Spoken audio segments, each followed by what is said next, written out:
بسم اللہ الرحمن الرحیم۔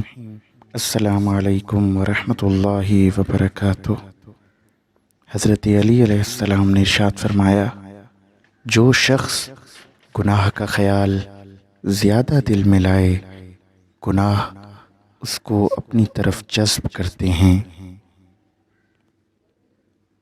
تنہائی میں گناہ کرنے اور نافرمانی خدا کرنے سے ڈرو، کیونکہ جو حاکم ہے وہ گواہ بھی ہے۔